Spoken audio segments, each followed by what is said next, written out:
The interior of Lave's station is a chaotic affair, more chaotic than normal.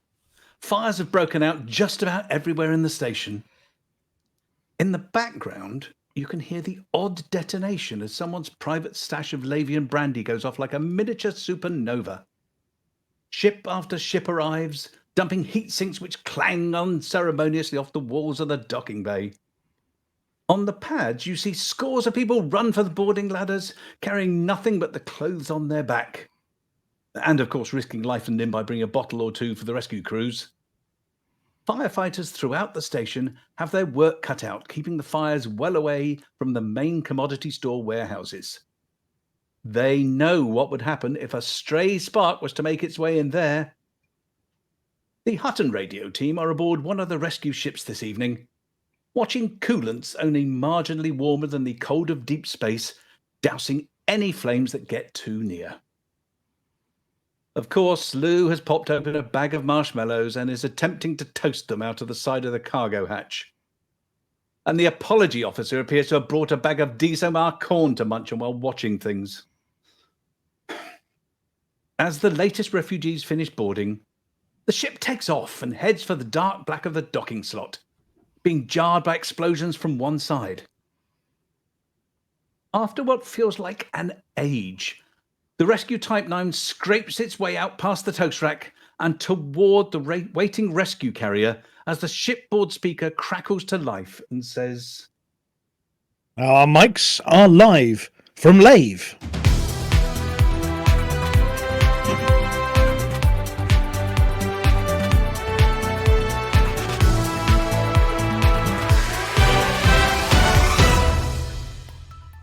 It's a bit hot in here, isn't it?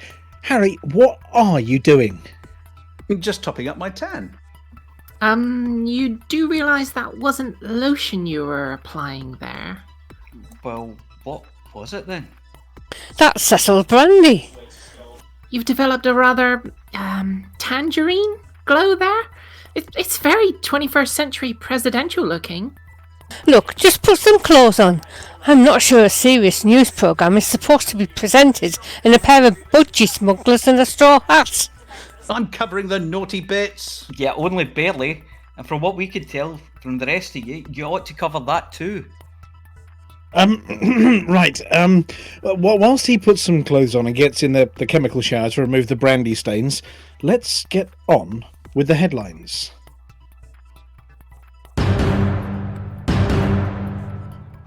Be brave for Lave. It's a full orange alert. Hotbox enters planned expansion. We go through the octagonal wall glass with Chester. Little ship, big ship. SRV.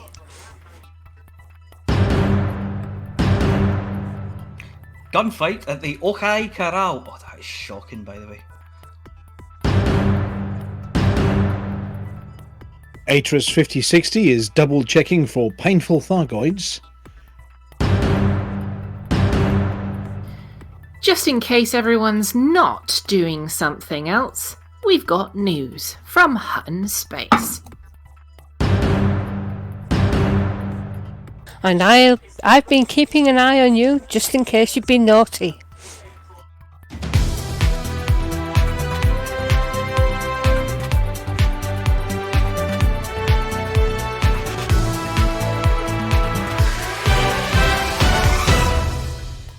This is an all-pilots bulletin. We have an emergency. As a famous person once said, they're playing our tune, the Awooga Waltz. Never let it be said that Terra is the exclusive province of Tharg the Mighty and his ever-so-mighty hyperdiction machine. His place as the most dangerous threat in the galaxy has most definitely been replaced by a new one. Yes, humanity's done a number on itself once again. Attacked. The Alliance, Federation and Empire have been on the receiving end of this, but there's one location that's mystified everyone.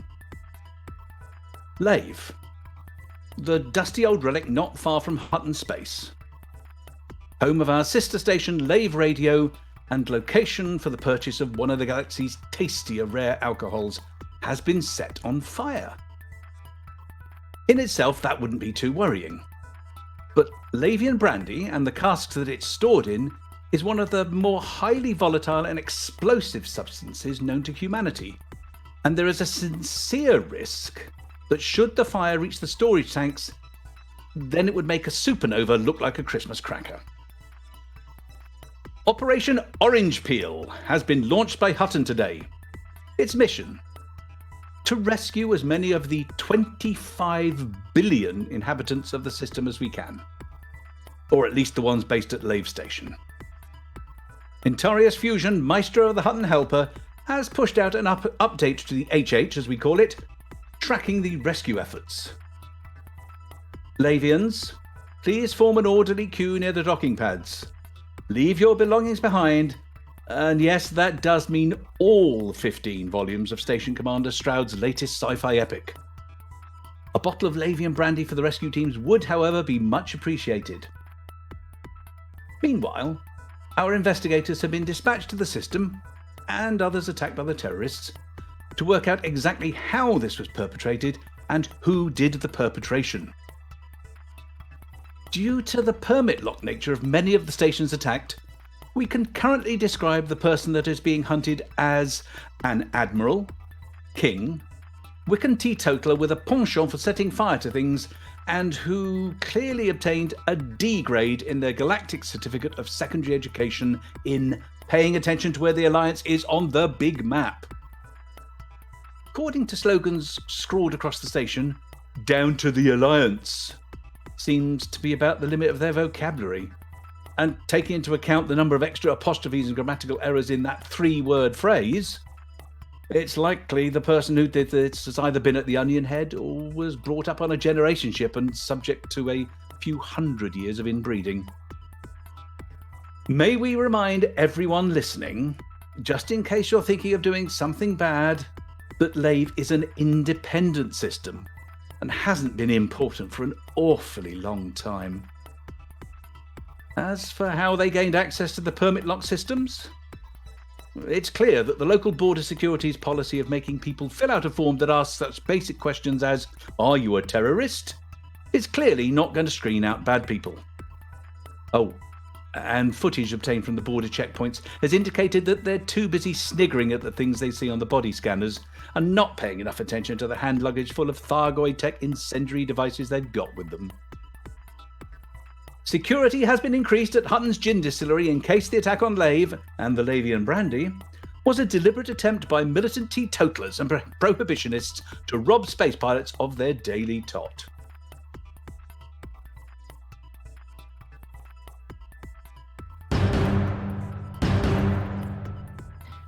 As a former hot boss, Commander Venezia is ever conscious of the need to swell Hotbox's ranks.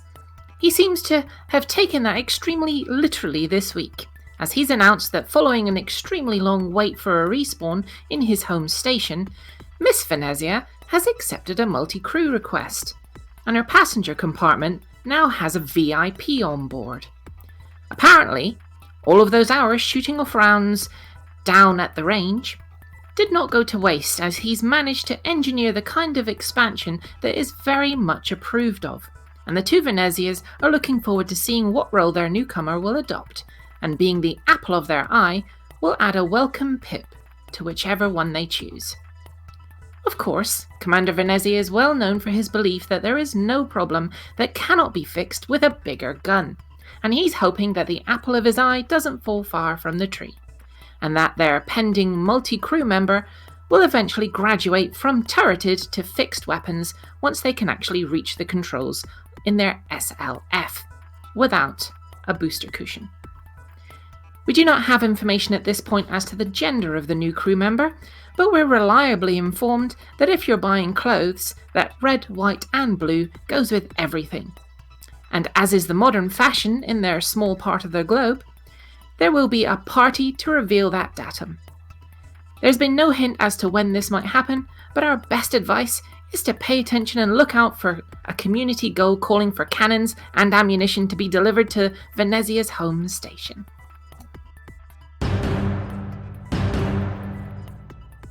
The galaxy is full of mysteries. For instance, what's Rantar actually doing all day? Why is Lave 2 locked? And of course, whatever happened to that random new Thargoid type that was seen just once and then vanished from the galaxy? This week, however, has seen a new mystery, or maybe just a twist in the tale of an existing one. It launching upon the galaxy, the Pilots Federation's daily posts on Galtwit appear to have been intercepted and secret codes inserted into them. The word Hesperus in ancient Morse code appeared in the corner of one of the images and sent commanders into a flurry of activity, working out what it actually meant. Was it a reference to Greek language and legend, or to Venus and the Hesperides, or, as Hutton Bibliophiles guessed, something to do with the Longfellow? The ancient poem, The Wreck of the Hesperus, details a hapless vessel foundering on rocks in a wintry storm, the captain's daughter lashed to the mast for her safety for fear of being swept overboard like the crew. Initial thoughts are that no one in their right mind would name a ship after a famous wreck, but given the Titanic 2 through 22 were launched and every one of them met a rather sad fate, there have been numerous Marie Celestes and, well, yeah, you get the idea. Yes, the Hesperus was the sister ship to the Adamastor, the long-lost ghost ship that entered the Chuk Chan system in 3306. As luck would have it, local resident local resident Benjamin Chester, founder of the mystery-solving machine that is Wall Glass Investigations, an all-round cravat-wearing, Scooby snack munching, and pipe-smoking PI, just happens to live in the system. Along with his colleagues Eric Gunnarsson, Viking of Valhaling, and Francesca Wolf, with an E, she's quite forceful that people remember her E, he has put on his deerstalker, broken out his thinking pipe, and started quoting passages from Longfellow. Last night the moon had a golden ring, and tonight no moon we see. The skipper, he blew a whiff from his pipe, and a scornful laugh laughed he. Was it the Thargoids in witch space with the green goo? Or the captain on the poop deck with the belaying pin? Detective Chester will get to the bottom of this sooner or later, at which point he's expected to call everyone into a room together and give us the denouement with a flourish. Whether he finds out exactly what the obsession with Morse code as a secret signal is, or why all these things appear on Galtwit before they do in the news, remains to be seen.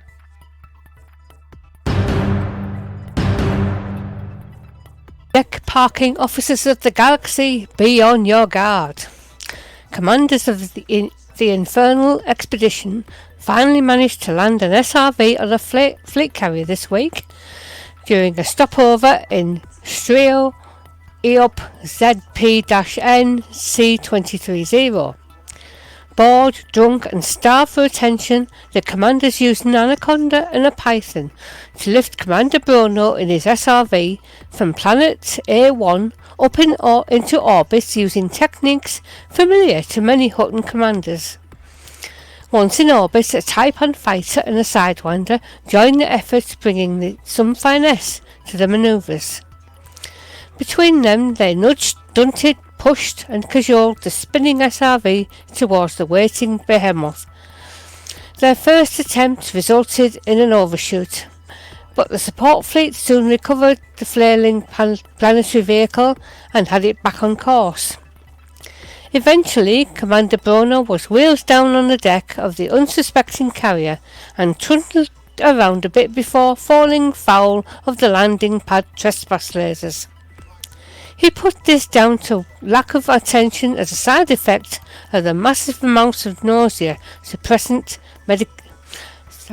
He put this down to lack of attention as a side effect of the massive amounts of nausea suppressant medication he had taken. So we give heartfelt congratulations to Commander Bruno and the Infernal Expedition members. I'm not going to ask why, I know better, but why is it taking so long? We have had fleet carriers for ages now. Someone should have done this a long while back. So, what's next for fleet carriers? Can we expect bow-to-stern foot races when walking around permits become available? Will ship surfing become a thing like old 20th century hobby of bus surfing? Will criminals be keyholed? Can I rent an allotment on a fleet carrier to grow brain trees? Only you can answer these questions, so give way to your inner madness. Let it grow and consume you. Yes, that's it. Now get out there and do stupid stuff in the name of Hutton. Alvin approves. We have breaking news on the capture of one of the frameshift bandits, the perpetrators of last week's heist at Dutch munitions facility. Whilst a trio from the pirate band were attacking the facility and stealing the power regulator, police authorities were hot on the heels of the rest of the gang. After a tip-off from a nearby Sidewinder production facility that 3 vessels were being targeted for theft, a special match set of white, red and blue rare editions and potentially used for a future robbery, Flossy set their ambush for Don Ned Benedetti. The Camorri Don, a known associate of the dastardly Don Antonacci, was cornered in the station, though his accomplices escaped. His driver, Crowther, beat a hasty retreat and is currently on the run in Super Cruise, but Ned Benedetti attempted to cover his escape. Security forces stormed the ship showroom, only to find Ned Benedetti clad from head to foot in plates of Guardian Hall reinforcement plates, an inch thick. He emerged from the back office firing off high explosive rounds and using his armour's built-in PA system to call the attending security team a shower of fannies at 200 decibels. Their energy weapons proved useless and they had to resort to heavy anti-tank rounds in order to subdue the rampaging Fowegian. After an hour-long shootout involving enough munitions to level a small city, and certainly enough to reduce the Corvette Corral showroom to dust, Ned Benedetti gave himself up, mainly as he was a bit knackered, and from wearing the over 100kg of full body armour with no ventilation, and also because he was busting for a pish. He was taken to a high-security compound and placed in the isolation wing, pending his court hearing and probable incarceration. Gang leader Braben appears to have staged a daring escape on behalf of his team member though, with a full tanked-up Type 7 smashing through the walls of the prison, picking up Benedetti and whisking him off to yet another of the frameshift bandits' capers. Authorities have gone on record saying that now his face is well known throughout the galaxy. It's likely that the Braben will be making use of the Benedetti skills behind the scenes, and it is very unlikely that we'll be seeing him attending a smash and grab anytime soon, or at least not until the plastic surgery is complete and he's undergone a year or so of vocal training to disguise his natural Camorri accent with something that sounds a little less like there are knuckles in the near future of any listener.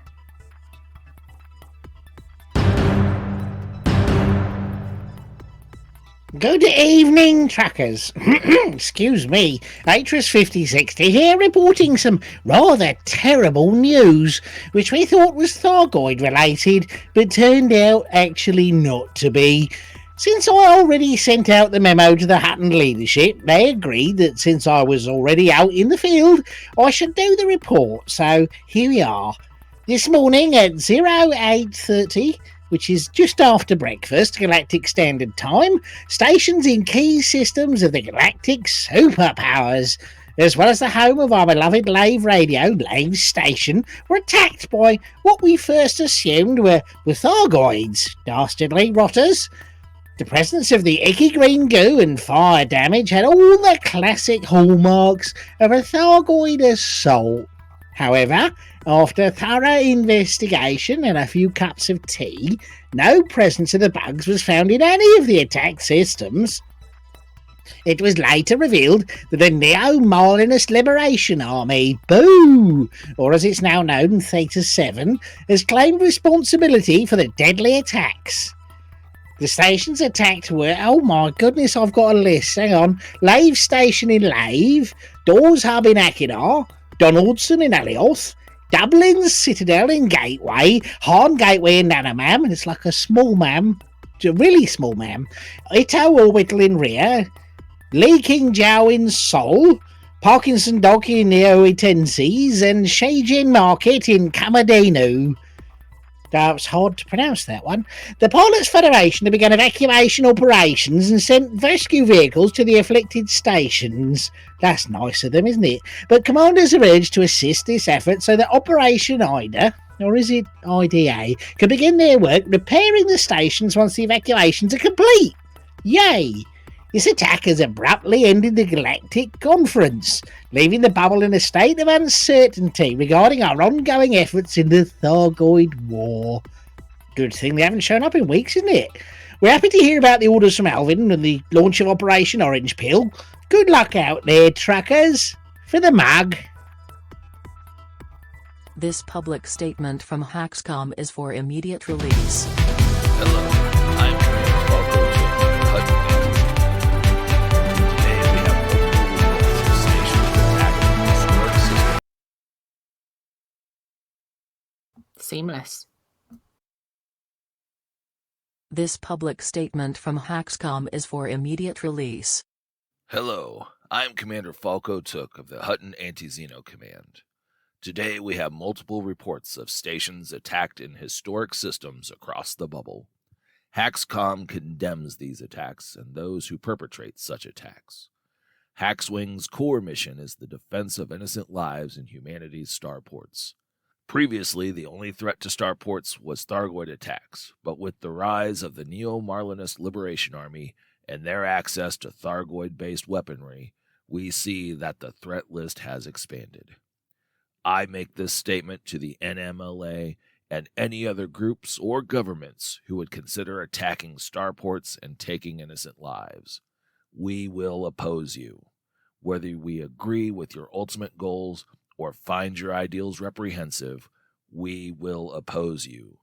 No goal, no matter how noble, is worth indiscriminate attacks on innocent lives. Haxcom will come to the defense of innocent lives anywhere. Hutton truckers are generally a live and let live lot, but ask anyone who's been on the other side of a war with Hutton, and they will tell you that is a place you do not want to be. NMLA, stand down now. Attack no further stations or face the consequences. They will be harsh and final. End of Haxcom public statement.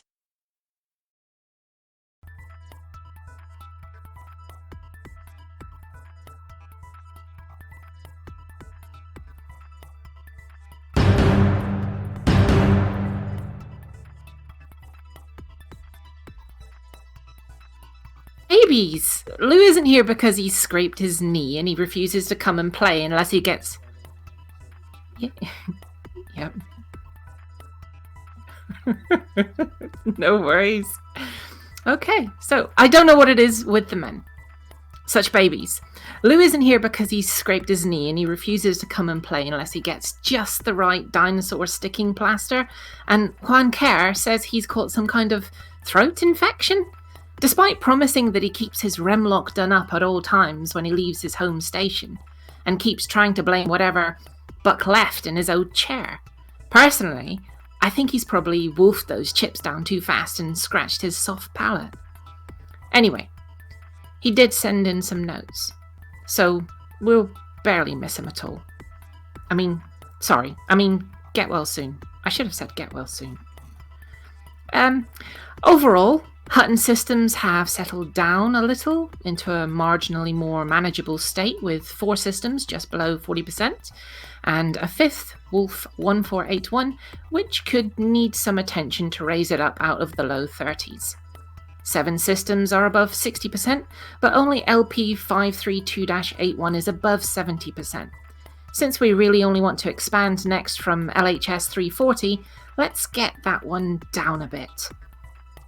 Hutton has seen a rash of infrastructure failures over the week.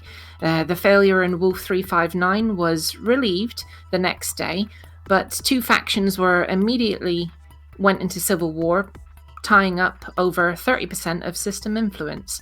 Their infrastructure failure, active at the time of last week's report in WISE 0855-0714, took a while to clear, but it's now been resolved. A further failure in Avik was quickly cleared by Sunday, only to have one immediately break out in Stein 2051, which is still active. An election in Bernard Star has just finished, which was tying up influence, so now it's a good time to get in there and raise Hutton's influence up to 50% to stop the constant squabbling amongst the minor factions. The outbreak left by the pirates and Wolf 25 was quickly contained within a couple of days. After the building anticipation of our expansion state, followed by a quick game of Where's Wally, Hutton have expanded into a new system, T Apalan, which isn't too hard to say. However, its principal starport, Feoktistov Dock, has proven a little more of a mouthful in some circles. Alvin took a while mulling on this system. He gave it a good sniff and even a tentative lick, and has finally started some tail wagging. So we're having it. And we're not Feoktistoffing. We lost both opening days of the entry war against LHS 2429, General Incorporated. So get in there, perforate some holes and show them that we mean to stay. In Narnia, there's a chance of a proper childhood literature mashup as pirates are attacking the system. Have Prince Caspian's ancestors or the Tel Marines come back to reclaim the system as the prophecy foretold? Not bloody likely. Commanders are asked to wade into the hive of scum and villainy, but to beware ticking clocks and crocodiles when exiting the wardrobe, and mind the noob hammers at Yang. Out in Colonia, King Hankey and his clone army are keeping everything ship-shape and Bristol fashion. Which ship-shape we aren't quite sure. Is it a T9 or a T10? Well, they look almost the same to me. Don't forget that we still need to leave Hotel Carcinari, where we seem both unable to either check out or leave, despite laying waste to the minibar and filling the shallow end of the swimming pool with television sets. Hutton were within hours of a war with the controlling player faction on Saturday, so let's get it done and get the hell out of there. Priorities this week are 1. If you want to truck something, send water purifiers, HE suits and power generators to Stein 2051, or work missions in Wolf 1481. 2. If you want to shoot something, win the war against LHS 2429 in T Apalan and kill pirates in Narnia. 3. We still need to exit Carcinari, so help any of the factions there except Hutton.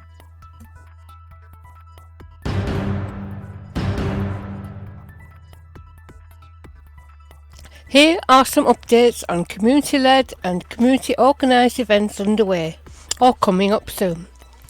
Eros Medlung's FDM Isfahan spent most of the week lazing around, spending an extra week in the same location. He tells us that he did a lot of exploration, trying to get his bottom stuck. Is that what he says? Harry, your handwriting is appalling. No, it's trying to get stuck at the bottom of the galaxy. Apparently, he reckons he's done a lot of mining this week. If she didn't have a mouthful of whatever it is she's testing for this week's Galnet Food Digest, Amelia would be shouting, "Call that a lot!" at the microphone right now. Eros tells us that by now his fleet carrier should have moved about 9 to 10,000 light years north towards the bulge. You can keep up with this weekly waffle at youtube.com/c/ErosMaidlung. A couple of reminders of events starting very soon. First, Comfy Cannon Cruise that we mentioned last week will be visiting all the 124 waypoints of the famous Cannon Challenge aboard the fleet carrier Konsu XLF-5XY, leaving Verity, where it's currently stationed, at 1500 UTC on Sunday the 14th of March. Details are in their forum post, and Commander Mephisto has created an easy link for you to gain access. It's bit.ly/is ED3C. Remember that all fleet carrier services are available except the secure warehouse. And if you're late for the jump, you'll have a lot of flying ahead of you. Secondly, if you want to go exploring the way we old timers did, without fleet carriers, Commander Huntier's €5 tours, powered by the New Pilots Initiative, leaves for Melier this Saturday at 1800 UTC. This is a great opportunity for all, but especially new pilots, to experience a 6-week trip with weekly meetups. Get the best of both worlds, exploring company. Sign up on the EDSM expedition and join their Discord. And bring your very best camera for the competition afterwards. Details at bit.ly/€5 tours. And that's all the events we know about at the moment. Let us know if we've missed any.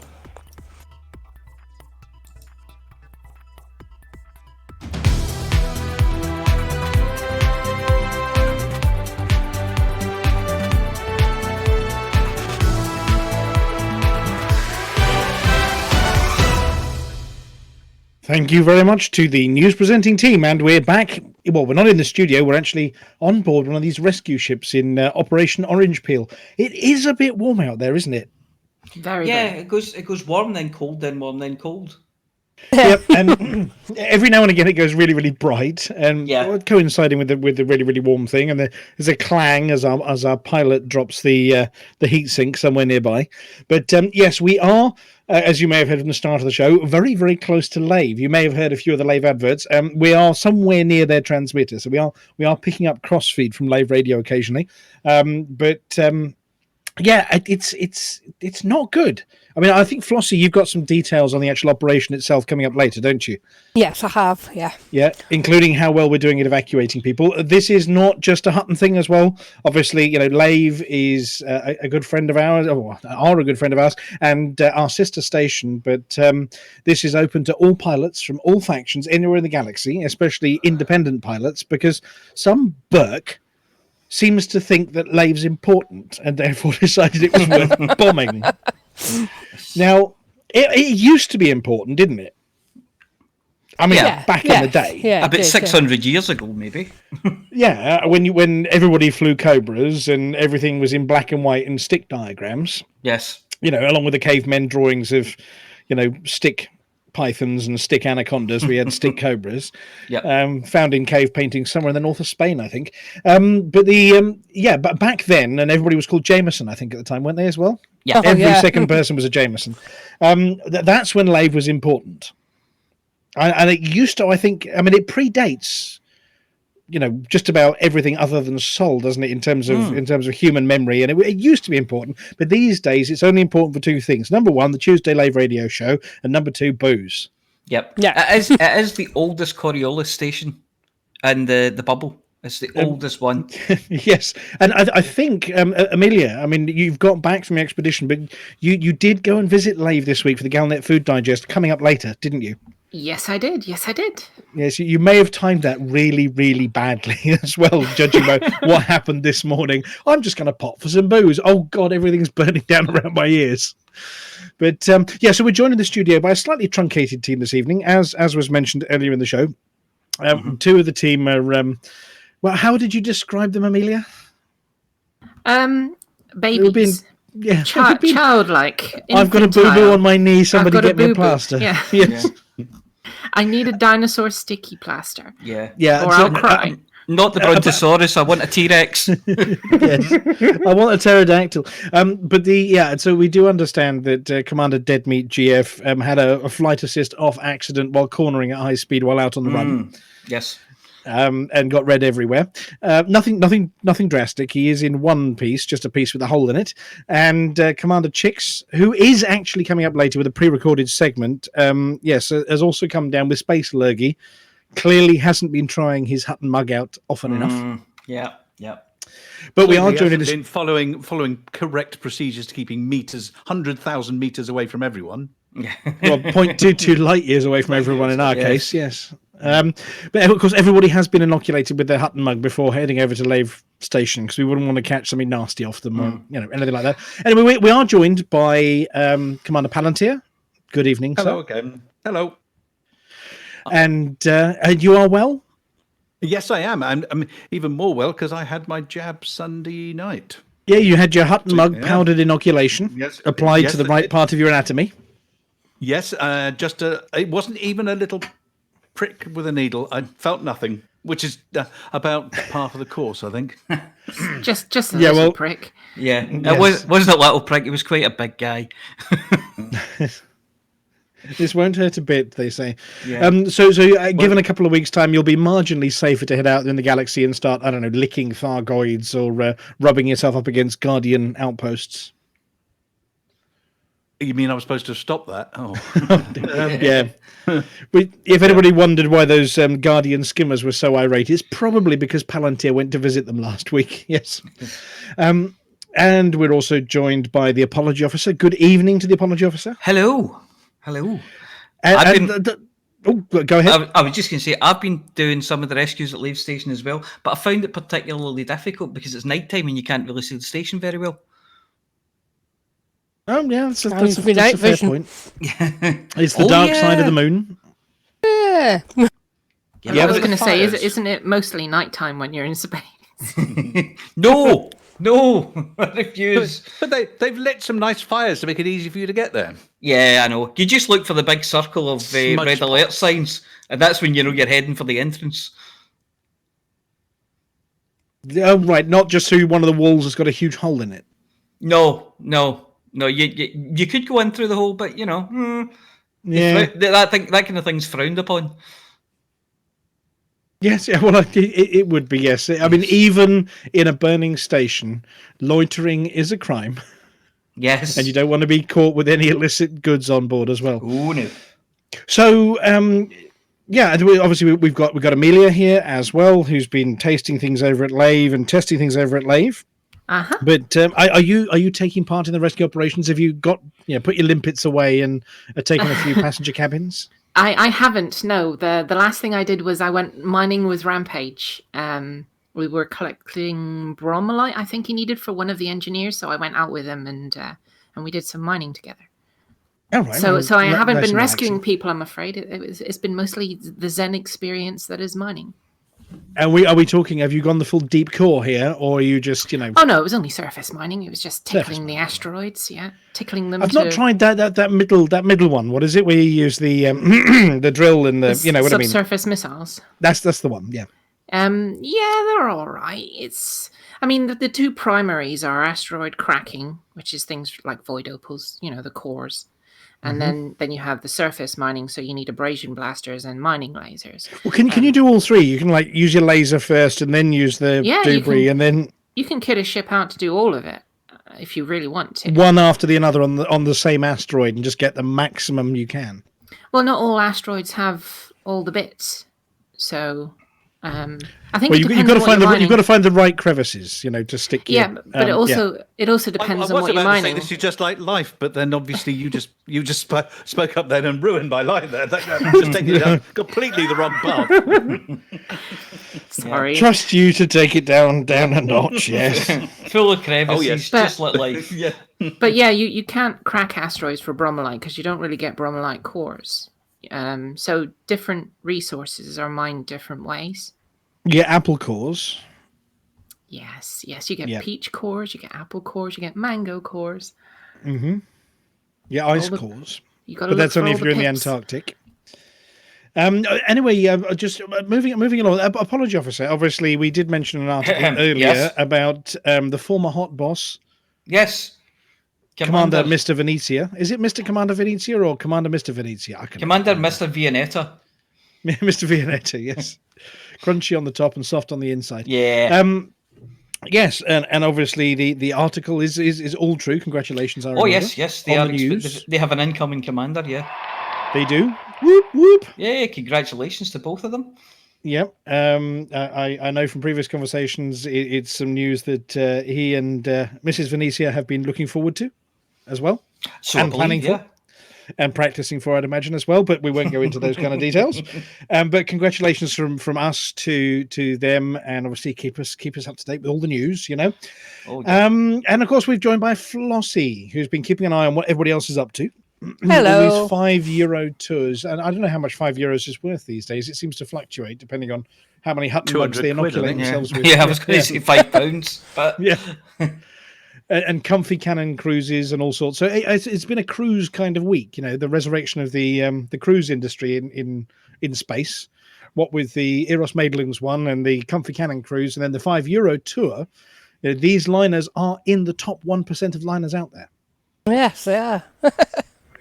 But other than that, I have noticed one of your alter egos is taking part in Operation Orange Peel. Yes, I've got Poppy doing it. Currently at number 17 on the table with 1,147 passengers rescued out of 55,823. Well, it'll have gone up by the time you get to Well, your bit yeah, later. it's probably gone up now. Tiz, you've gone down 2 places. Poppy's number 19 now, I'm afraid. Uh-oh. Yeah, Well, no, 20 now. when we were just about ready to go on air, it was at 40,000. It's already jumped to 50 lots, and yes, so it's going to go up and up a bit. Depends how long the Galnet news is, which is coming up later as well. Now, dun dun dun! Shocking news, and it's once again all true. Hutton doesn't make up the news. We just use colourful crayons on the stuff we find. Don Benedetti, yes, Splitter. he of the fake Scottish accent. Yeah, he's not a real Scotsman. No. Yeah. Has been captured, incarcerated, and then rescued by the Frameshift bandit leader Braben and put onto other projects. We don't know what the other projects are. We don't. No. But neither does he. It's so secret you can't tell him. He's not allowed to know. But we do know that as a result of this, he's not going to be able to enjoy the next set of ECM burgers when we do get an ECM together, because he was looking forward to those when he tasted them last year before everything got cancelled. So, no, you can't have any of those burgers anymore because you're a dastardly rotter and a splitter. But no, obviously we do wish Stephen all the very best in his new endeavours. It's been an absolute pleasure since, it's around June 2019. He joined the community management team, and he's been good fun. I especially liked his weatherman sketches. Yes. From the shower and all sorts. But yeah, it's been an absolute pleasure to have him aboard the community management team over at the Pilots Federation, and we do wish him very well. Yeah, he has largely been a lockdown community manager then, hasn't he? Yeah, I think he spent more time in lockdown than he has actually at the offices. Yeah, probably. But we don't know what the new mission's going to be. You tell me. Yes. The exciting bit is, of course, that he's moving on to new projects, but he can't tell us what the new projects are yet. So it could be that there are new announcements of the new projects that do need a community manager coming soon. Thomas the Tank Engine Simulator. Something like that, yeah. So something that they haven't told us about yet clearly needs a community manager soon, which means we're going to know about it soon, which means yay. Yay! Something new for the Hutton Games Room. Yep. Other than that, over in the news, there have been more paintings by Beetlejude coming out all over the internet, and pictures of dogs and people's co-paulets. I think they're fond of calling them, aren't they? Yes. I'm not so sure one of them wasn't from Mal. Was it Mal for the Win? Puppy dog. At some point, we'll have to check with Beetlejude. I remember seeing one, but I can't remember which commander was accompanied by that particular co-paulet. I did see one where somebody put a photograph up, and it was their cat sitting next to the monitor, and there was a lovely big long-haired cat just staring directly at them. You know, it had that look of, I don't know what you're doing, so I'm just going to watch you. If it was a cat, it's probably, I am going to murder you in your sleep. I'll wait till you put your VR headset on, and then I'll jump in your lap. Yes, yeah. Oh, that's that. My dog. I was playing in VR the other day, and I was in a particularly spooky section of the game that I was playing, and the dog came up and nudged my left arm. I nearly soiled my armor. I really nearly soiled my armor. Was a big girly scream. Well, a manly roar. I'll go with a manly roar. Yeah. We all believe it was a manly roar. Yes. No, a girly cry. Go on. Yeah, big high-pitched girly squeal. Yeah, I screamed for my mummy. Yeah. But yeah, so what else has been going on before we move along? Is there anything else that I've missed from the galaxy? I'm sure there were birthdays we've missed. Lots of people have birthdays. Oh, we have welcomed back Commander Zulu Romeo to the galaxy. Oh yeah, he's back. He's back. Oh, great. He of the I found Sagittarius A fame appears to have resurfaced in the galaxy and is flying around again. So welcome back to the Zulu Romeo. Yeah, welcome. Yep. Hey, Haji. Yay for Haji. Everybody say yay Haji. Yay for Hey, Haji. Haji. Yay, Haji. Yep, and I mean, other than that, there's been no real more news about the Frameshift Bandits and any of the on foot bit. I know Commander Wotherspoon covers stuff on Tuesday evenings as well and midweek about some of the information that was revealed, but there's nothing really new yet. Just some clarifications. The Boolean low while they fence that regulator. Yeah, well, that's probably why there aren't any, because they needed the regulator to broadcast any more stuff. But yeah, I mean, there will be stuff coming out soon, because the 29th isn't that far away. There have been more talks, obviously, with the SRV landing in the news earlier. There have been more discussions about things you might want to try doing during Alpha, because we had the Bucking Bronco on the skimmer. We did talk about trying to stand on a canister of Hutton mugs and roll it downhill without falling over or getting crushed by it. Log rolling. There is if we can get an SRV up to a fleet carrier, what about doing it on foot? Yeah, absolutely. If you can get two commanders onto a fleet carrier, they can run from the front to the back and have a race. We were having conversations about obviously keeping warm, because your suit has to keep you warm, but there were some ideas on, when crouching on the top of your crate, how to stay warm. Yeah. And you can probably engineer your suit. So if you can engineer suits, you can make it last longer. So take a couple of those oxygen tanks with you, or maybe cuddle up next to the heat vents. Yeah, definitely. The Not heat too vents, close. not the intake vents. The heat vents. No. Yes. Well, what's that crunching noise coming from the engine? So that's our passenger, sir. Yeah, back He's to the just falling. surface, everybody. Can anyone smell bacon? Anyway, so yeah, there's all sorts of new challenges people are discussing, and obviously there's also the skydiving off cliffs. There's people who wear the squirrel suits and jump off. Oh yeah. So people wondering whether they can do that off some of the sheer cliffs on planets and sort of jump off the edge like they do on SRVs and float their way down without becoming a splot of jam on the floor. I think that's a definite. That's one to try.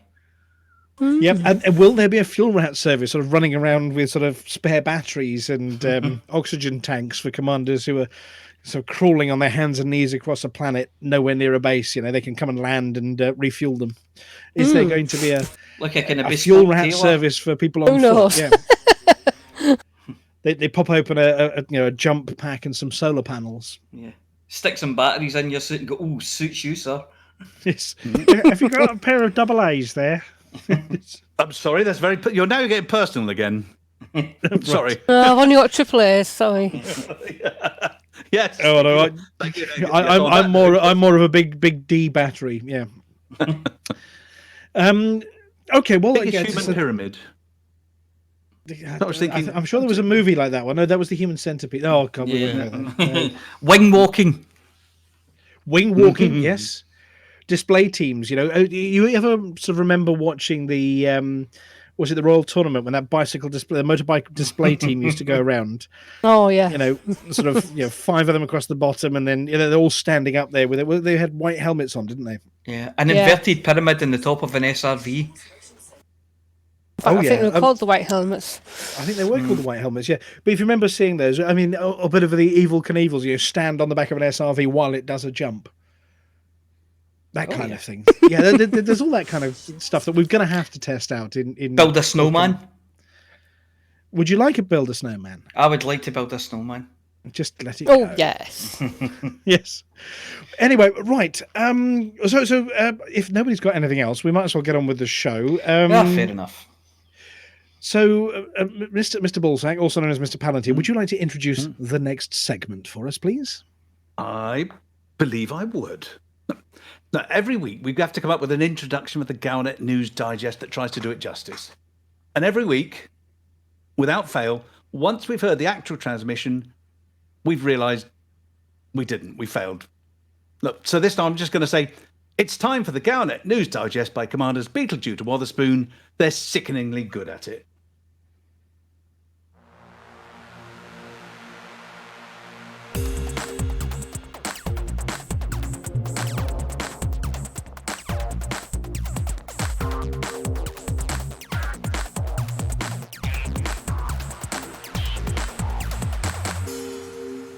Galnet News Digest, 11th of March, 3307. We read the news so you don't have to. In this week's news, why Lave Station? An abrupt ending. A very quick set of answers. SRVs in space. Why Lave Station? In the wake of the bombing of 9 starports today, authorities are trying to work out what went wrong. How could known terrorists get through the permit locks on all 3 capital systems, Aknar, Alioth and Sol? How could these terrorists still be able to place enzyme bombs in starports that are guarded day and night? And why, among the list of high-value targets, capitals of many of the major powers, did the terrorists think Lave Station a worthwhile target? Is it because it's the historic jumping-off point for generations of Commander Jamesons? Is it because of the famous Lavian Brandy? Or is it because the terrorists want to stop commanders unlocking Didi Vartaman, the shield-boosting engineer of Leasty? The NMLA terrorist spokesperson, Theta 7, said that bombing the stations was a signal for the people to rise up and take the power from the Federation, from the Empire, and from the Alliance, to cast out the old governments and to take power into the hands of the people. Do they mean that we should be doing that to the Lave radio network too? Given the slightly chaotic way the Orange Sidewinder crew has been handling the crisis, perhaps they have a point. But the blast seems to have had the opposite effect. Commanders are coming together to rescue the inhabitants of the station, and special search parties have been sent out to find the Orange Sidewinder crew. No matter how awful the show, Lave Radio holds a special place in the hearts of commanders everywhere. An abrupt ending. Following the terrorist bombings, the Galactic Summit has been called off, and the politicians, leaders and dignitaries have all scuttled off back home to safety. The Sirius Treaty, which was supposed to bring the powers together to confront the Thargoid threat, remains unsigned. The Spirit of Laelapse lies abandoned, awaiting redeployment next week. The ship sale continues, with Gutamaya, Lakon and Core Dynamics ships all 10% off for another week, and the temporary Sirius permit remains active for a little longer. But there's a sense of an opportunity missed, of a galaxy not noticeably better after 2 weeks of negotiations. Perhaps only Archon Delane comes out as a winner, at least partly promoted to recognition, sitting round the table with respectable, if not necessarily respected, politicians. Perhaps someday we'll have Galactic Summit 2, the rematch. But until then, Sirius can get back to its normal business, forcing independent systems to buy its products at gunpoint.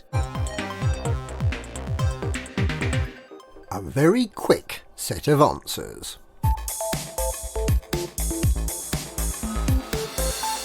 What about that Odyssey heist last week then? That was something worth watching, wasn't it? We have some clarifications about what it all means. What are all those red barrels? Red barrels go bang. How did the commanders manage to do so well? They died a lot, and footage was spliced together to make it look like they knew what they were doing. Do planetary rings cast shadows on the ground? No. Are there any zero-G environments we can walk about in? No. Where can you walk about? Anywhere you can land. Where can you change your loadout? In your ship or SRV. Can you drop or lose weapons? No, not unless you die.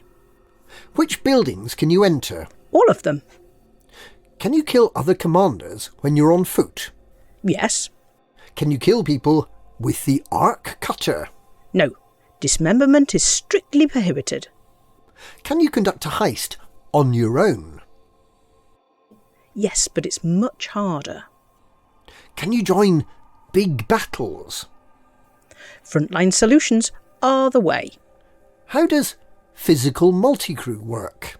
You're not a hologram, so you need to be in the same place, wing up, and then you can go into your shipmate's ship, unless they refuse you boarding permission. Can I drive a wingmate's SRV? Yes.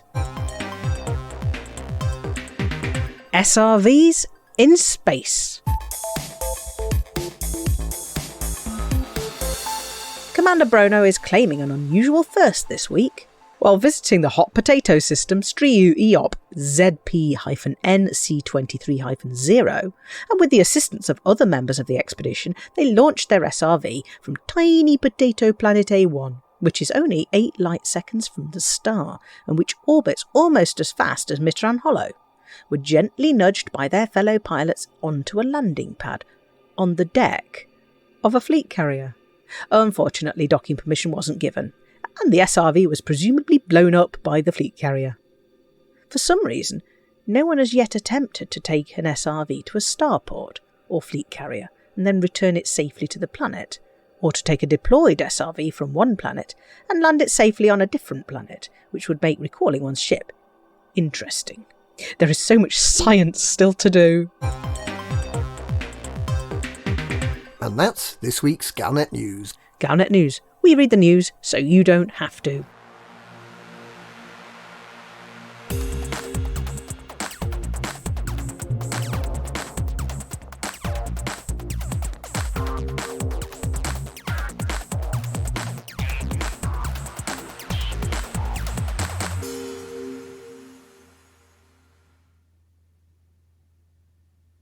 Thank you very much, Commanders Beetlejude and Wotherspoon. It's like we're at a crossroads in the state of the galaxy, but all the lights have gone green at the same time. It does explain a little bit about some people's flying. And now, to bring us up to date with the community goals, it's the Pilots Federation's favourite, and of course ours, the one, the only, the much subjected to hyperbole, Flossy. When the universe is in trouble, bug infestations in the bubble, your home station's burned rubble.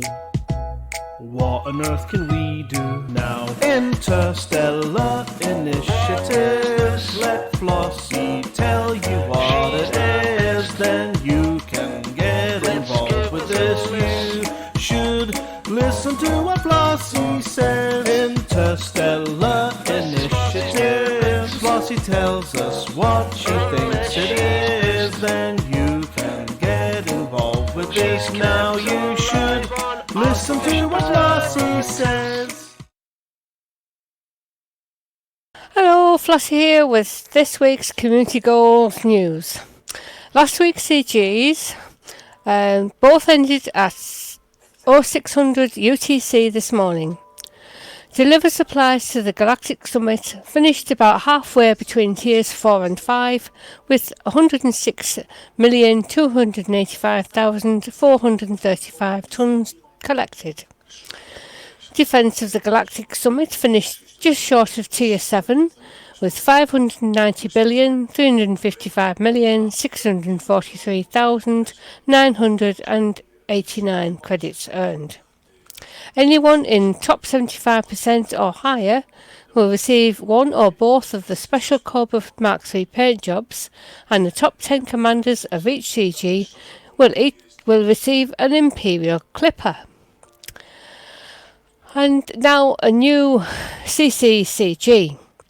There are no new CGs this week, but instead we have a new CCCG, a community-created community goal, Operation Orange Peel, to save Lave Station, as mentioned in the news earlier.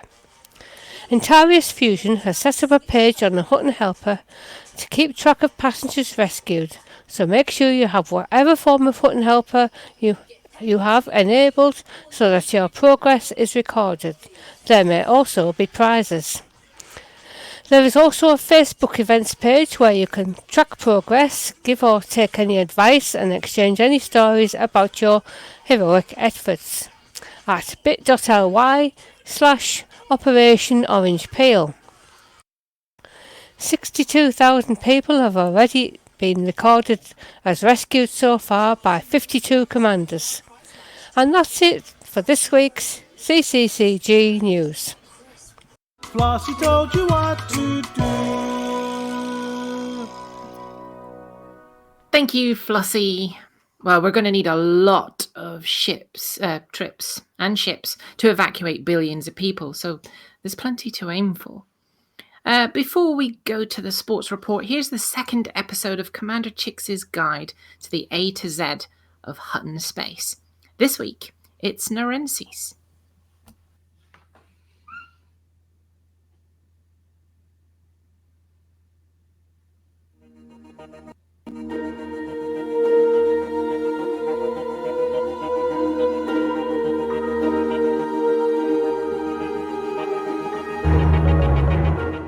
Oddly, for the second in our series, The A to Z of Hutton Space, the fates would have it that we turn from last week's first acquired system, WISE 0855-0714, to the newest system to benefit from the benevolence of his eminent fluffiness. Narenses, or Narnia, as it has become more affectionately known. To say that the capture of Narnia was a drawn-out affair is somewhat of an understatement, as many months passed between Hutton's unexpected expansion into it and final overall control. I say unexpected as Hutton expanded into Narnia without precisely having intended to do so, and as any of you Narnia history buffs out there will know, this is very much in keeping with Narnia's MO. As old-timer Professor Kirk has been known to say at length to anyone he could get to buy him a Megagin in the filthy truckers bar on Hutton Orbital, once a controlling faction in Narnia, always a controlling faction in Narnia. Of course, you'll get back to power in Narnia again someday, but don't go trying to use the same route to power twice. Indeed, don't try to expand into Narnia at all. It'll happen when you're not looking for it. However, when truckers did finally decide to get their collective act together, in only 3 weeks we went from third, through a landslide election against the Green Party of Samani, to a short but decisive war with the Narenses organisation to win overall control of the system. So, what did we get for our efforts? Well, opening the wardrobe door for a quick peek inside reveals a single Coriolis station, Yang Orbital.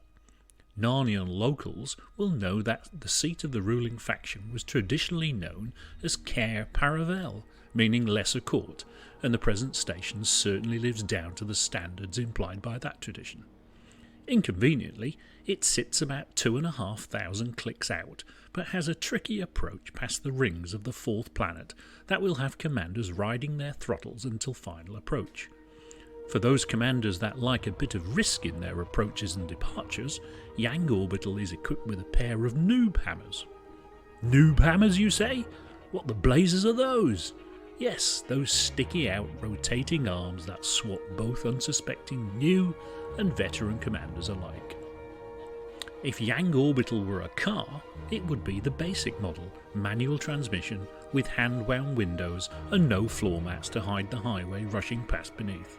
Unless desperate, those wishing to outfit their ship should look elsewhere, as the shipyard and outfitting facilities offer only the most basic of items. And for heaven's sake, don't go on a Wednesday when they leave the outfitting apprentices unsupervised. You didn't hear that from me. With no surface bases other than a penal colony, the 250,000 Narnians who call the system home all live in Yang Orbital. The penal colony does come in handy though for detaining, locking up and throwing away the key, of those miscreants who come to Narnia talking wide-eyed and in reverent tones about finding supplies of free enchanted Turkish delight, or of getting magical Christmas presents from an old fat bloke in red pyjamas and snow boots, or any one of the other crazy lies peddled about former occupant of the system Aslan in the vicious and dangerous book The Lion, the Space Battle and the Wardrobe. Banned in some Federation systems, it's fake news, people, fake news.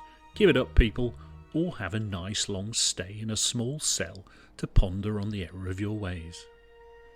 The economy of Narnia is based on refining, and the first planet and most of the gas giant satellites offer a good range of materials for surface prospecting. 3 gas giants have a reasonable number of res sites, but overall the system resources can be considered depleted.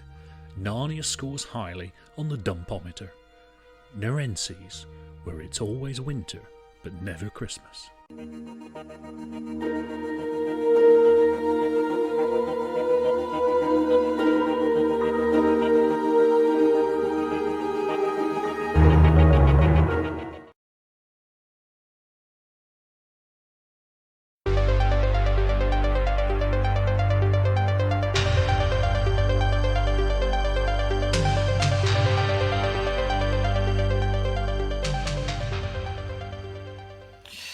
Welcome to this week's Hutton Sports Report. The Hutton Sports Report is sponsored by the Hutton Helper, the only third-party resource to come with a free, lovely stroopwafel to sit on top of your Hutton mug, full of coffee, until it goes all gooey and chewy and Anyway, this week we have the following events.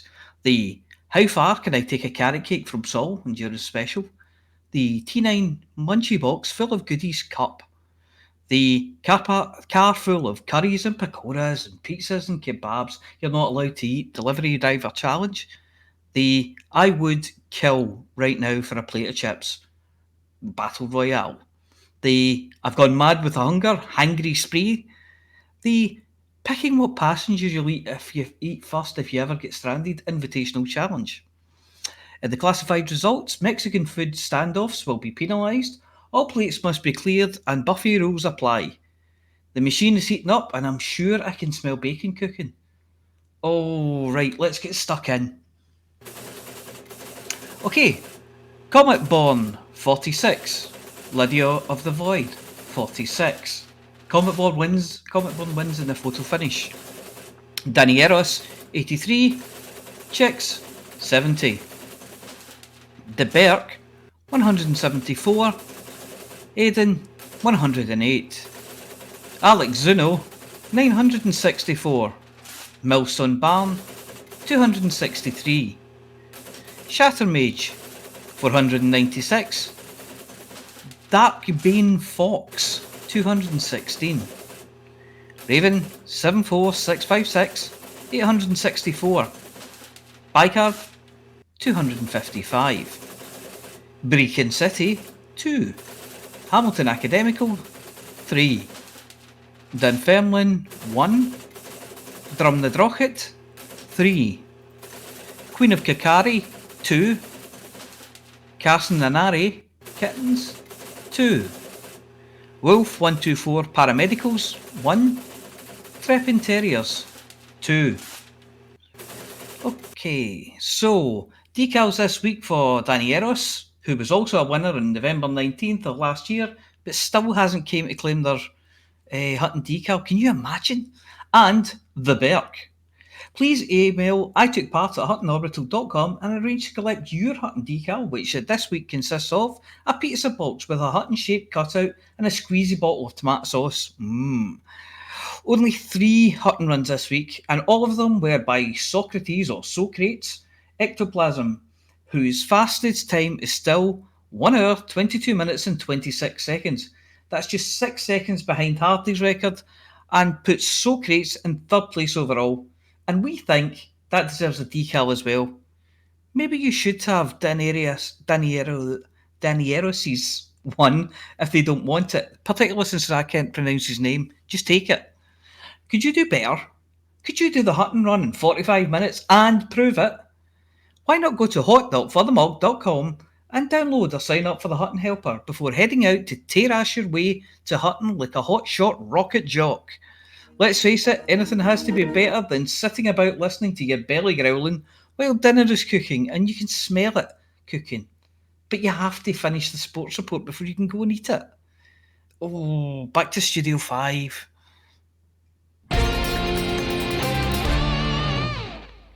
Thank you, Mia. It's nice that people work so hard for Hutton and get themselves to the top of the leaderboard. It's just a pity that people don't always hear their name and come forward to claim it. Maybe if wingmates or others in the squadron who see them flying could let them know, we'd be able to let them have their decal. It's about the only thing that keeps Palantir busy, and we know what they say about devils and idle hands. Now it's time for someone else whose hands are never idle, as she tests the galaxy's most rare and dangerous foods so we don't have to. It's Amelia Hawke and the Galnet Food Digest. Good evening. This is Amelia Hawke reporting for the Galnet Food Digest. I try the galaxy's most rare and dangerous foods so you don't have to.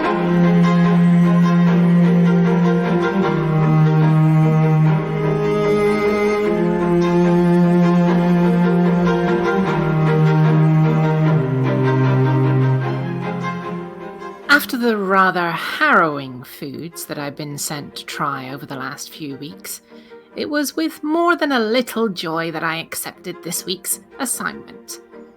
The rare's routes throughout the galaxy have had one constant over the years and centuries, and that's the appearance of artisan alcoholic beverages.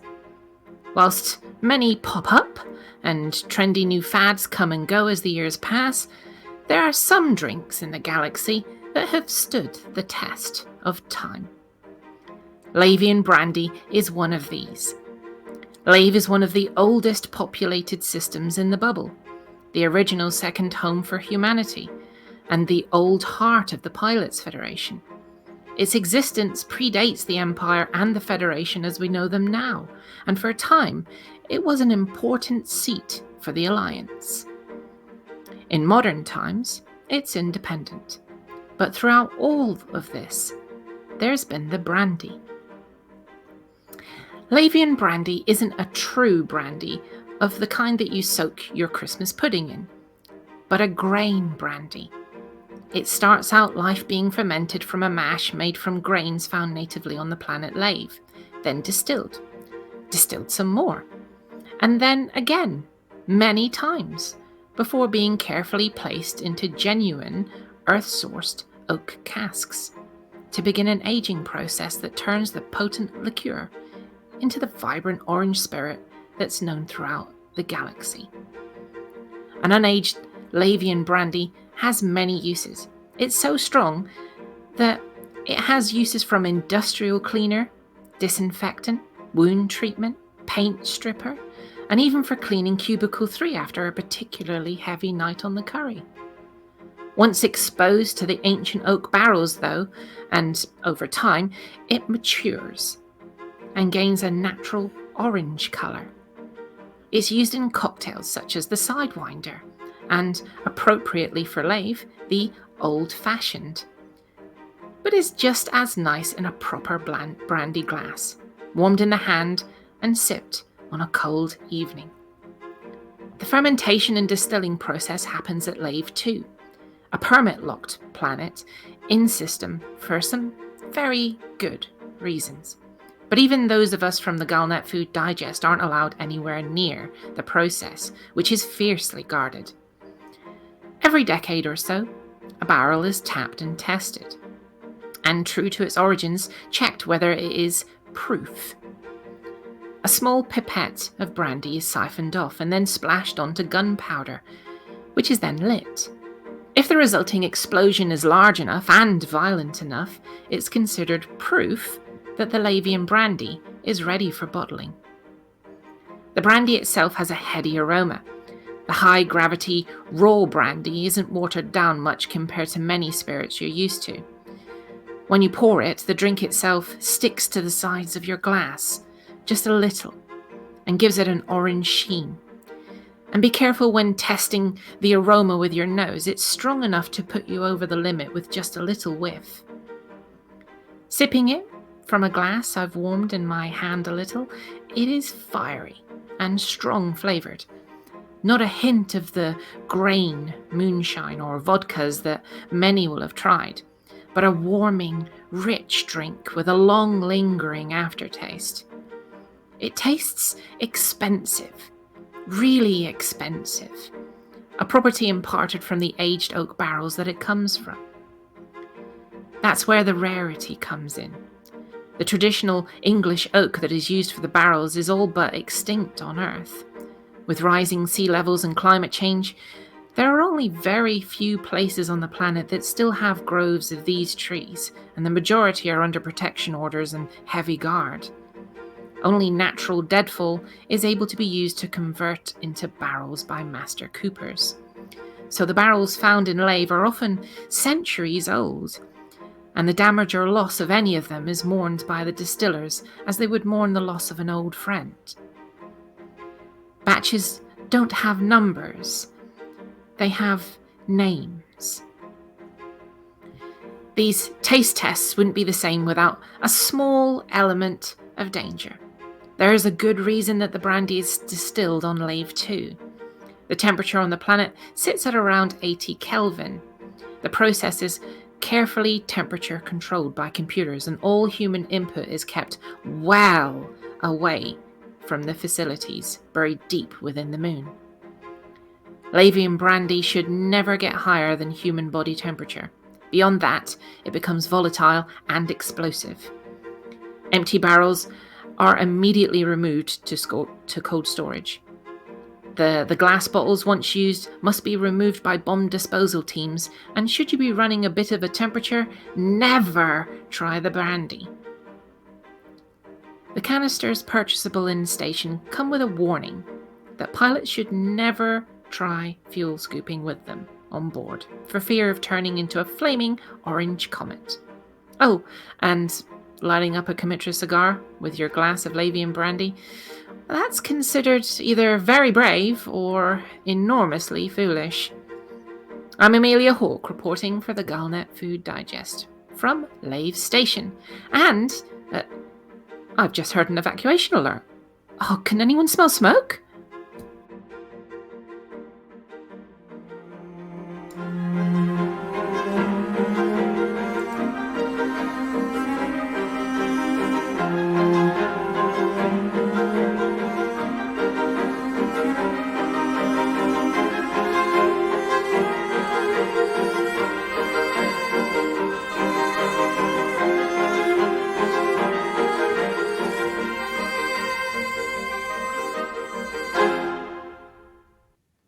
Thank you very much, Amelia. We're glad you got out of there safely. I mean, it's, you know, the idea of you know, those ancient aged oak barrels. I mean, these things are irreplaceable in a lot of cases, aren't they? I mean, they are centuries and centuries so old. valuable. The barrels themselves are made out of English oak from Earth. I mean, that's incredibly rare. That's so have you seen luxurious. The coastline? If you fly to Seoul, the bits that haven't been burnt, and have a look at planet Earth. I mean, the UK is not the same shape as people are used to in, I don't know, the 2100s. You know, that's very true. That's very, very true. I mean, the sea levels have risen, and we've now got Birmingham on Sea. Yes, Scotland. Like Scotland is tropical. They grow pineapples there now. Yeah, especially for the deep fried pizzas. Yeah. Yeah, but I mean those aged oak barrels. I mean, it's incredibly decadent if you think about it. Well, it is, and that's why it's so expensive. I mean, brandies can be. I mean, we're used to the sort of the more traditional, grape based brandies, because obviously, one of the ways of making it, the most popular way, is obviously from wine, wasn't it? Because originally you just make the wine super strong. It's like a fortified wine, but made fancy, isn't it? Really, a brandy. Yeah, but grain brandies do exist, and obviously making it taste like a brandy instead of like a vodka or moonshine is that's where those oak barrels come in. Oh yeah, that's where the specialness comes in. I mean, it's not easy to make brandies from grains. And I love the way, I mean, they give the barrels names. It's not like sort of, a special barrel number 34. That one's called Steve, or, Steve the brandy. Yes, but they've all got names. And if you get a bottle of it, you'll find it etched on the bottom of the bottle. Yes. The actual cask that it came from, the name of the cask. And they really do look after these things. I mean, coopers over at Lave Station are very, very well paid, aren't they? Incredibly so, yes. Well, they have to Yeah. be. They're dealing with resources that are insanely expensive, and if they make even small mistakes, they can lose some of that very valuable resource. Oh, crikey. I mean, And it's a long way back to the depot to pick some more up, isn't it? Well, yes. You wouldn't want one to explode and end up with horrible sort of ancient oak splinters as a result of an Very explosion. true. I mean, it is. I mean, even the fumes are dangerous. I mean, you got an empty barrel there, you leave it lying around. I mean, all you have to do is leave a heater on in the room, and that's it. You've got a hole in the side of the station. I mean, that was the first thought when Lave caught fire was, oh my god, has somebody heated the barrels up? But no, it wasn't. It was NMLA terrorists. Of course, the barrels of Lave brandy that was stored on the station probably didn't help. Well, no, we understand they haven't caught fire, and this is Really? Flossy. I mean, as you reported earlier, this is what the effort is. We're trying to get everyone out of the way because if those things go up, Flossy, my goodness. Oh, yeah. Oh. Yeah, I mean, no more Lave Station. There'll just be a bit of wreckage, a bit like the Tionisla ship graveyard floating around in Lave, and that would be Dust terrible. where billions of people once lived. Yeah, I mean, I'm hoping that Lave Radio have got a spare transmitter lying around somewhere just in case, But so Flossy, I mean, we did mention obviously during your section earlier that we shot past 63,000. Yeah. It's actually not. It's now gone up even more, hasn't it? 67,000 now. Yeah. 67,000, and it is going up at a rate. I mean, do you want to give a few shout outs to commanders who are putting in a particular major effort to the rescue operations? Aidan has done 6,227. He's at the top of the list there. Hot on his heels. Hot on his heels. The cleaner 80, 5,114. Is that a pseudonym for our own floor mopping guy who's just got out to help? Not unless the number 80 has some significance for him. No, but it does show you the power of the Hutton decal. Oh, yeah. Yes, Cleaner 80 is a recent recipient. And the recipient of the mug. Oh. Yeah. We got the Admam 2315 with 4,660. I mean, there are 24 people now already over the 1,000 evacuees mark. Yeah. Retired Navy IT1 says, just making my first drop of people right now. So yeah, there is a rescue ship in system. So you can leave the station, and it's only a tiny, short little supercruise away from Lave, so they parked it as close as they safely can. There were rumours earlier, Commander Palantir, of some queues. Yes, Commander Flashpoint was reporting it, but he said the queue wasn't too long. But the issue is there's only one large pad. So if you do have a large ship, and of course a lot of people will want to do that to maximise the amount they're dropping off, please get off the pad as soon as you can. Don't just sit there and listen to the broadcast that we're giving out and thinking, oh, that's a nice radio show. I'll just put my feet up now and wait. Because you'll get there'll be a queue of like people the CG's outside last tapping 2 on your weeks. window. Oh yeah, and there is an etiquette to these things, isn't there? Apology, officer. I'm sure there is. Yeah. I did actually have that conversation, or somebody had that conversation with me during the last CG when I popped up and was faffing about looking at things, and they were like, "Excuse me, can you clear the pad, please?" Yeah, so you'll see a line of ships. Yeah. You go at the back of that line, and the line works its way forward. Yeah, and of course, if anybody from Hutton does want to act as a traffic marshal on this one, a ship parks someone near the front of the pad, noting who's next, and shuffling people along in the right order, is always much appreciated. I know that was done during the CG and a few of our later events as well, that we have had pad marshals in the Hutton group. So if anybody does fancy taking a few minutes out to become a pad marshal and say, right, you're next, and kicking people off the pad when they're done. Well, I know Hotbox does have its own deck parking officer, is Wraith Bobby B. Yeah. He's quite happy to tell you can't park that there. You can't park that there. We haven't seen Bobby B taking part yet. I'm just having a look to see who's on. I don't think Bobby's on the list yet. No, we do have an FTM Mustang. That's FTM Mustang 07, so that's his alter ego. That's his PC. Oh, his traitorous account, yes? Yeah. So I'm just looking down to see if there are any names I recognise from Team Hotbox at the moment. I'm just doing the same. I'll start at the bottom. Malice XR3, there we go. Oh, Malice is on there. Yep, he's just about Malice, Techie Master B, Marco 2612, which is me. We can see Noduran. Actually, the Cleaner 80, I'm pretty sure is a a hotbox pilot. Whoa, in which case the clean radial on their own He's in is second propping place, up the just whole to of cut Hotbox. it. Oh, yeah. Yeah, he's carrying us. We do notice that Commander Nodduran in 47th, I think it is, position at the moment, is from the Paladin Consortium. They've actually all evening been running a bit of a convoy over to there as well. They call it the Red Cross convoy, jump to Lave. But we've got 5 of the Paladin Consortium on the board already. Yep. Our very own Commander Chix is at 15. Yeah. Yep, but he's yes, so is throating his dodgy knee. He, That's probably what he's doing. Yeah. He's doing that. He's like, oh no, I can't come on the show. No, yeah. He's throwing a sickie. He's like, you know, Yeah.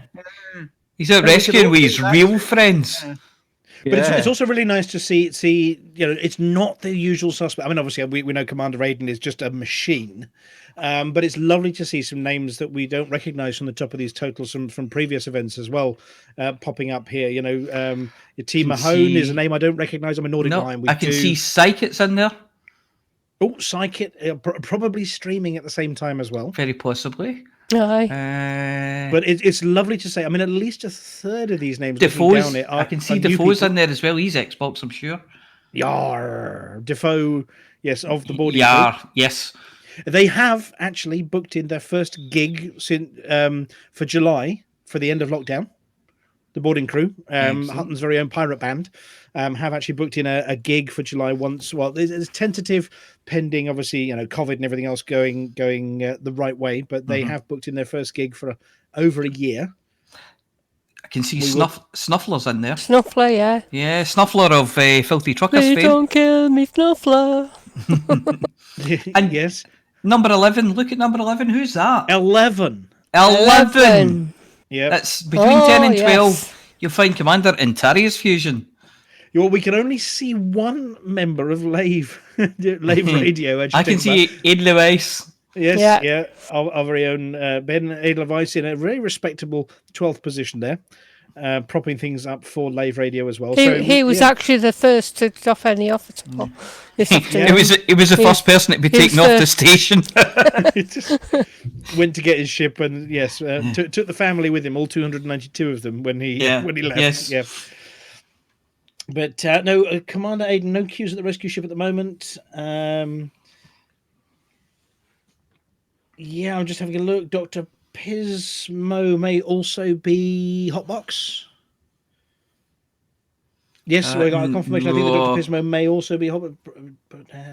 Yes, possibly. I can't see Dr. Pismo in there. But look, it's lovely to see everybody taking part. And obviously, this is phase 1 of Operation Orange Peel.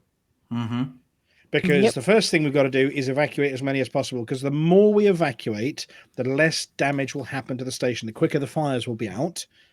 But then when the fires go out, depending on how much we've taken out, we will need fewer things to bring in to repair the station. So I know there are 8 billion or whatever people on board the station, but the more we get out, the fewer the resources that will be needed to repair it as well. Operation IDA, or is it Auntie Ida, have been in touch to say, well, that's one station we're not going to worry about because you guys have got it sorted. How did they get 8 billion people onto one Coriolis station in the first place? Oh, stack of 40. Yeah, I was going to say they must be very close together.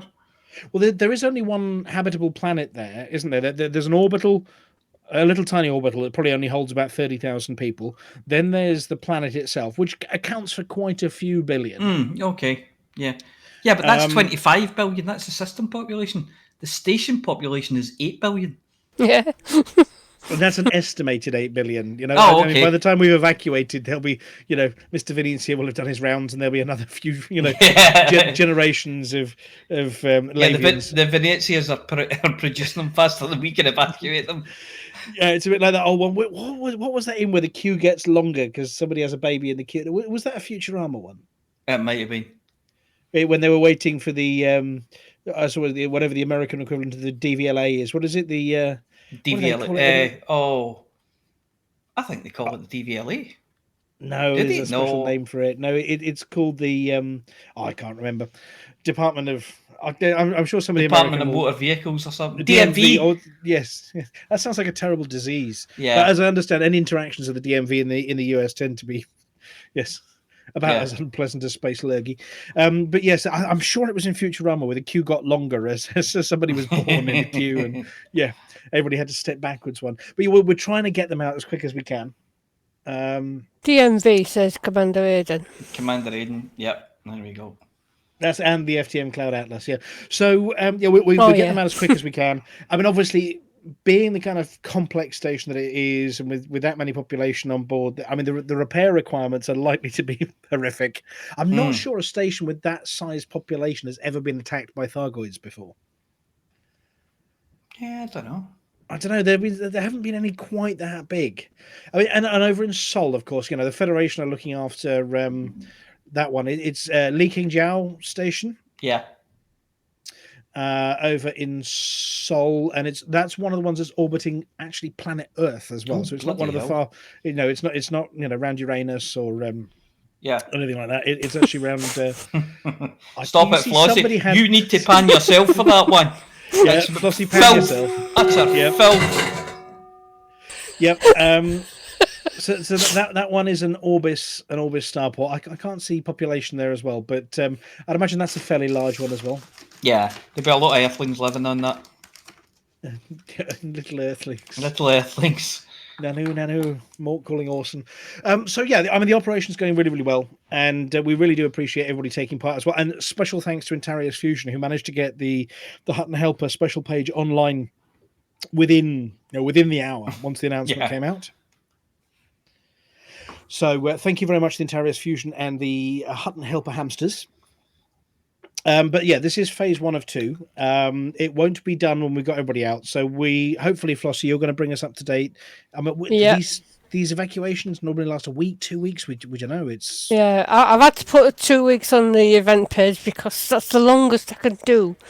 Where it doesn't just keep it to a day. Mm-hmm. A bit restrictive now. We've just broken the 70,000. Wow, that's going at speed. Yep. Yay! What do we reckon? We'll double that by the morning. I mean, what are the night shift going to get up to? Oh goodness! Night shift. I don't know, but I wish they'd clean up after themselves. I don't think we're going to worry about that one over in Lave Station at the moment. It's enough of a mess as it is. Just get in, get out. Yep. Don't worry about it. If they leave a sandwich behind, we can toast it if we're at Lave. That's fine. Do what they can before morning, because once it's daylight, it'll look a complete state. Yeah, well, maybe it'll come back in a different shape. Maybe we'll manage to, with the repairs, do so well that we can upgrade it to a newer station, or give it some noob hammers. Oh yeah, 8 noob hammers. Or an 8 noob hammers. Or we could go for an odd number. We could have one right out the middle of the back as well. Yeah, like a noob mixer out the back. One right out the letterbox as well, just to be sure. Just like that'll keep them up and down. Yeah, but and obviously I'm sure there's going to be something in Galnet about who and why and what they did this. I mean, could it be linked to that prison break the other day? What was that Theta 7 thing that went on? Oh, I don't know. Wasn't that NMLA related? The Theta 7? Yeah. I mean, security around the galaxy is pretty lax. I mean, these are permit systems. Or are you a terrorist? No. Okay, on your way then. Boom. Yeah, that went well, didn't it? Yeah. Not so fast. Which ones of these have got chimneys in them? I am not a robot. Oh, no, yeah. Yes. But, and of course they have to be high ranked. I mean, whoever it is has to be an admiral and a king and I mean, the Alliance doesn't have requirements like that. You've just got to be friendly with them, I think. But Admiral, King, they didn't say something like, and you need 18 elites or anything like that, because I think there's only one person that fits that bill to me. Who could be in all 10 places at once? Yeah. And has all of the required ranks. Yeah. Yes. King Hanky. Who is the most rank around here? Yeah. And a king and an admiral and a Wiccan and, I don't know. Snake handler. An ice cream maker and a baker and a snake handler and a cooper. Yep. So the only person that fits the bill at the moment is King Hanky. Yeah. So King Hanky, could you please provide an alibi as quickly as you can before somebody arrests at least half of your clones? Either that or he's lost control of a few of the clones and they're off on their own. I have to say thank you to King Hanky for my my last trip to Colonia. I have been to Colonia and back again in the last week, only because I didn't get off his fleet carrier again. You're going to get charged rent for that. I know. It's the fourth time I've been to Colonia and back by forgetting to get off the fleet carrier. Your warranty on those ships is definitely expired now. Oh, we do have a message coming in from Commander equals Flashpoint equals Theta 7 claimed responsibility in the most recent Galnet article. Yes, Theta 7 is guilty. Now, is that clone Theta 7? We don't know. Yes. Hanky clone Theta 7, yeah. We're just going to look suspiciously at Hanky until he either admits it or gives us a decent alibi. Other than that, well, look, thank you very much, everybody, for joining us this evening. Thank you to the radio crew, to our producer, Norman, who has been on the Pong machine. No problem. Norman.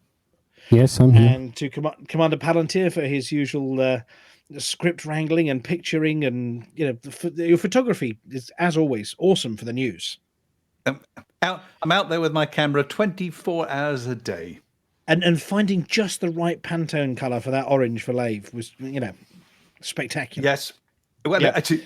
I actually did pinch the orange from another picture of the orange Sidewinder. So it is legit Lave orange. Yes. Yeah. Mm-hmm. And of course, thank you very much to Amelia for risking life and limb by being in the station when it was actually attacked. Seamless. If she's rat-arsed on Brandy, she has no idea what's going on. And to the wonderful Amelia and the apology. Sorry, we did Amelia already. And to the wonderful apology officer, I should say. Oh, thank you very much for having nothing to apologise for this week. Nothing to apologise for again. No. We are very, very sorry that we've got nothing to apologise for. Yeah. But there's lots of people flying into a Berlin station with no auto dock and heat sinks flying all over the place. So I'm sure it's only a matter of time. Retired Navy IT1 says, we don't like the comment about dealing with night shift. What mess do we leave behind? Night shift are normally the ones who have to clean up. Oh, that's fighting talk, that is. 71,000. Whose sandwiches, whose half-eaten sandwich is this then, eh? It wouldn't be an American's, it would be fully eaten. And who left a load of baloney? Anyway, that's... And of course to Flossy for bringing us all the community and CCCG, C-many-CG's news. Okay, yeah. Once again, and do keep abreast of things in the meantime. As usual, to our listener for tuning in, and obviously for Lithobreaker for turning up late and missing half of the show. Yes, we did see you sneak in there. You don't think you can get away with that one, Lithobreaker. Anyway, we will be back in the same place. We're probably still going to be at Lave next week. There's an awful lot to do over there. So we're probably still going to be broadcasting from Lave next week. Don't forget to tune into Lave Radio on Tuesday in the evening and see what they have to say about their station being on fire. They might be broadcasting on their emergency channel. Yes, from a beluga somewhere safe at a safe distance. And of course, we will be back at 20:30 UTC next Thursday with all the latest and hopefully some more news from the Frameshift Bandits as well about what's coming soon, brackets trademark. Other than that, Amelia, there's only one more thing to say, isn't there? For the mug! For the mug! Ladies and gentlemen, that's the end of the show. Everybody's buggered off now.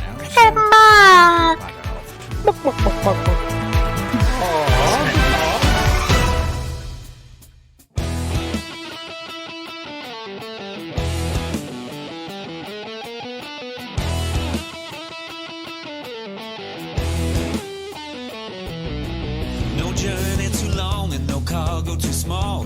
The profit margins never really mattered at all. We're gonna take the cargo where it's needed today. Super cruising all across the Milky Way. We'll take anything, anytime, anywhere. Loading up the T-9s to the brim with grain. For the mug, yeah, you know just where we're coming from. For the mug, now everybody sing the Hutton Trucker song. For the mug.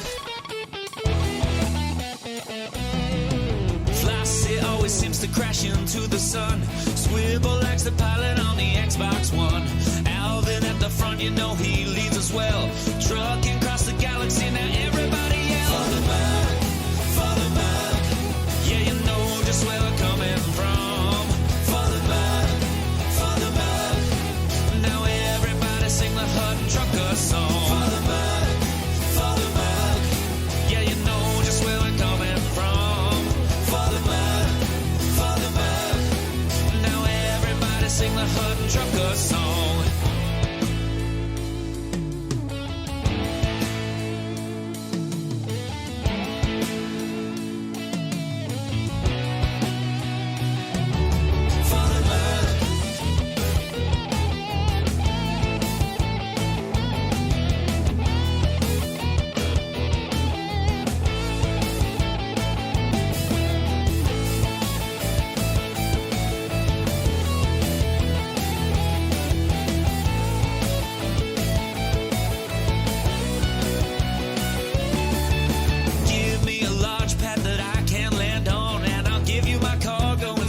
profit margins never really mattered at all. We're gonna take the cargo where it's needed today. Super cruising all across the Milky Way. We'll take anything, anytime, anywhere. So shout it out loud like you don't even care.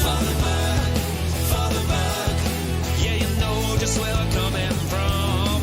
For the bug, now everybody sing the Hutton Trucker song. For the bug, yeah, you know just where we're coming from. For the bug, now everybody sing the Hutton Trucker song.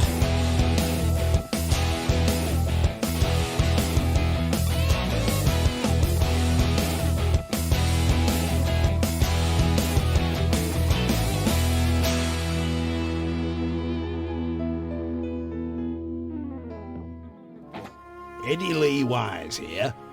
Our family-run business looks after all your sartorial needs.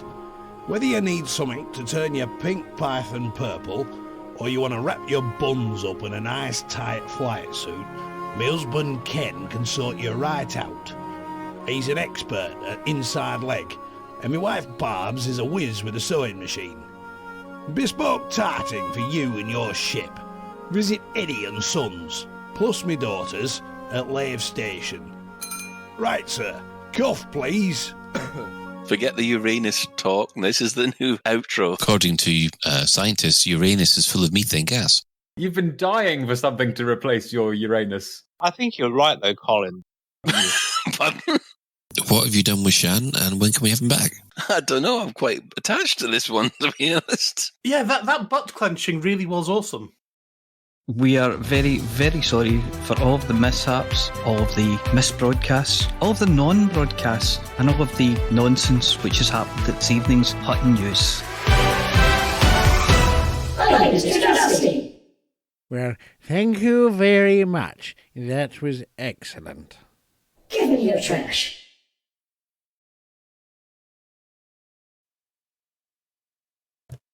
Night all.